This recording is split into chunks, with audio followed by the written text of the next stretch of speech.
নমস্কার সকল ছাত্রছাত্রীদের, আশা করছি সবাই খুব ভালো আছো, সুস্থ আছো। আজকে ক্লাস 7-এর সুকুমার রায়ের লেখা নোট বইয়ের সকল প্রশ্ন উত্তরগুলো আমি আলোচনা করব। তো তোমরা ভিডিওটার সাথে থাকো। চলো শুরু করা যাক। প্রথমে কি আছে দেখে নাও। প্রথমেই রয়েছে একটি বাক্যে উত্তর দাও। নোট বই কী ধরনের লেখাতে ভরা? নোট বই পৃথিবীর যাবতীয় সম্ভব অসম্ভব প্রশ্নোত্তরে ভরা। দ্বিতীয় কি বলেছে? বক্তা কী করে নিজে নিজে নোট বইটি লিখলেন? বক্তা যেখানে যা শোনেন এবং তার মনে যা আসে তাই তিনি নোট বইয়ে লিখে রাখেন। দ্বিতীয় কি বলেছে?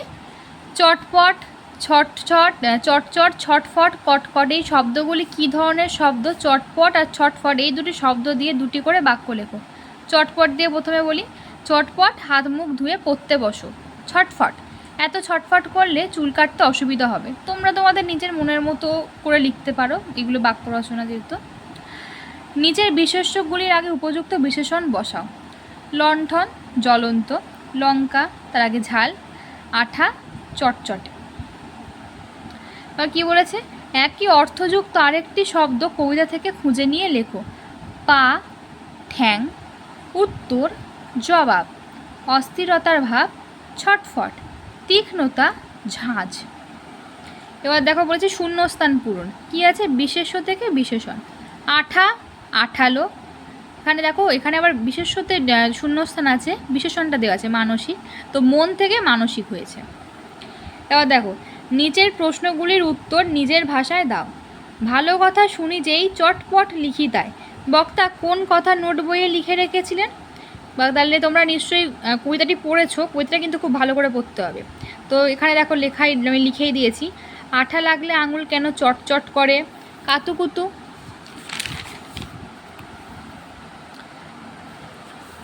কাতুকুতু দিলে গরু কেন ছটফট করে? আরশোলা কি খায়? হরিণের কটা ঠ্যাং? এই সমস্ত ভালো কথা বক্তা নোট বইয়ে লিখে রেখেছিলেন। 6-2, কাল থেকে মনে মোর লেগে আছে খটকা। কাল থেকে মনে কি খটকা লেগেছে? এই খটকা কিভাবে দূর হবে? কাল থেকে কবির মনে ঝোলাগুড় সাবানে দেয় না পটকায় দেয়, সেই বিষয়ে খটকা বা সন্দেহ লেগে আছে। মেজদাকে এই খটকা কিভাবে দূর হবে?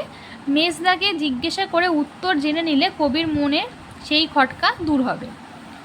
বলবে কি তোমরাও নোট বই পড়োনি? নোট বই পড়লে আর কি কি জানা যাবে? কবির মতে নোট বই পড়লে জানা যাবে যে জোয়ানের আলোকে ঝাঁঝ কেন, পেট কেন কামড়ায়, লঙ্কায় ঝাল কেন, তেজপাতাতে তেজ কেন, নাক কেন ডাকে, পিলে কেন চমকায়, দুন্দুবি কি, অরণি কাকে বলে, এইসব বিষয়ে। এবার দেখো যে 7 দাগের উত্তরগুলো ছিল, নির্দেশ অনুসারে নিম্নলিখিত প্রশ্নগুলোর উত্তর দাও। ভালো কথা শুনলে কবিতার লোকটি কি করে? ভালো কথা শুনলে কবিতার লোকটি চটপট পেন্সিল দিয়ে তার নোট বইতে লিখে রাখে। তার শোনা কয়েকটি ভালো কথার নমুনা কবিতা থেকে খুঁজে নিয়ে লেখো। তার শোনা কয়েকটি ভালো কথার নমুনা হলো ফড়িংয়ের কটা ঠ্যাং, কাতুকুতু দিলে গরু ছটফট করে কেন, আরশোলা কী খায় ইত্যাদি। কিলবিল, ছটফট, কটকট, টনটন এগুলি কী ধরনের শব্দ? এগুলি ধন্যাত্মক শব্দ। মাথা ঘামানো এর বিশিষ্টার্থক শব্দবন্ধের অর্থ কী? এর অর্থ হলো কোনো বিষয় সমাধান বার করার জন্য চিন্তা করা। তারপর দেখো কি আছে, ভালো কোনো প্রশ্ন মনে এলে বক্তা কার সাহায্য নিয়ে সেগুলোর উত্তর জেনে নেন? ভালো কোনো প্রশ্ন মনে এলে বক্তা তার মেজদার সাহায্য নিয়ে সেগুলোর উত্তর জেনে নেন।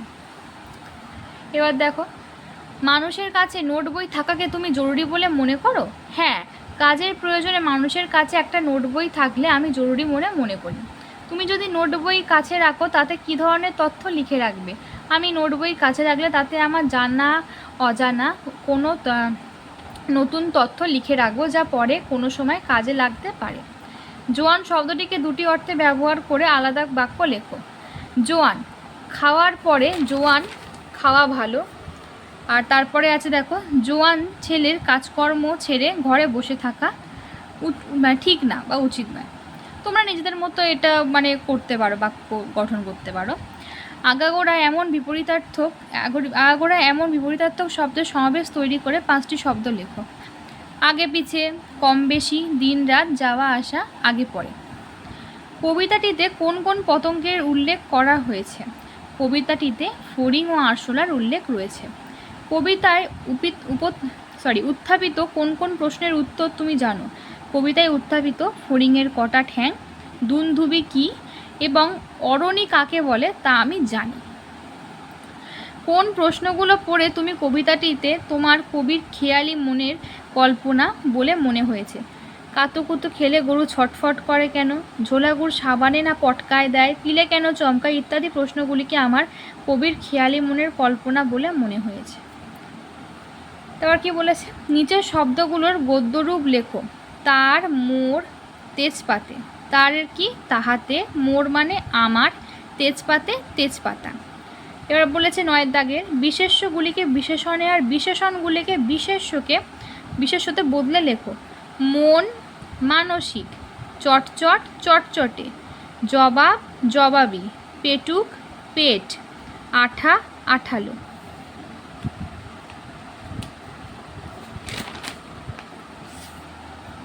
এবার দেখো কি বলেছে, নিচে সর্বনামগুলো বাক্য ব্যবহার করো।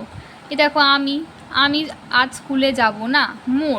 মোর মনের কথা কেউ বোঝে না। কে? সুনীলের থেকে অঙ্ক আর কে বেশি পাবে? নিজে চোখে না দেখে কোনো কিছু বিশ্বাস করবে না। তোমরা সবাই বাড়ি যাও। কাকে? তোমরা তোমাদের সাথে কাকে নিয়ে যাবে? তোমরা এগুলো নিজেদের মনের মতো করতে পারো। নিচের বাক্যগুলোর উদ্দেশ্য বিদেহ সম্প্রসারণ করে লেখো। ওরে রামা ছুটে আয়, নিয়ে আয় লণ্ঠন। উত্তর, ওরে রামা তাড়াতাড়ি ছুটে আয় দেখি, লণ্ঠনটাকে নিয়ে আয়, আলো দেখা। এই দেখো ভরা সব কিলবিল লেখাতে। এই দেখো সব কিছু ভরে রয়েছে কিলবিল লেখাতে, আমার খাতায় পাতা ভরা। জবাবটা জেনে নেব মেজদাকে খুঁচিয়ে। মেজদাকে খোঁচাবো, জবাবটা জেনে নেব, তারপর বলবো যতক্ষণ না জানাবো মেজদাকে খোঁচাবো। ঝাল কেন লঙ্কা? এত ঝাল হয়েছে কেন? লঙ্কায় খুব ঝাল। বলবে কি তোমরাও নোট বই পড়োনি? বলবে কি করে তোমরা জানো না? নোট বই না পড়লে জানবেও না। নিম্নরেখ অংশগুলির কারক বিভক্তি নির্ণয় করো। কাল থেকে মনে মোর লেগে আছে খটকা। কাল থেকে, এখানে কাল থেকে এটি হচ্ছে অপাদান কারকে এ বিভক্তি। ওরে রামা ছুটে আয়, ওটা হচ্ছে কর্তৃকারকে আ বিভক্তি। পেট কেন কামড়ায় বলো দেখি পারকে, এটি হচ্ছে অধিকরণ কারকে শূন্য বিভক্তি। নিজে নিজে আগাগোড়া লিখে গেছি আমি, এখানে আমি, এটা হচ্ছে কর্মকারকে শূন্য বিভক্তি।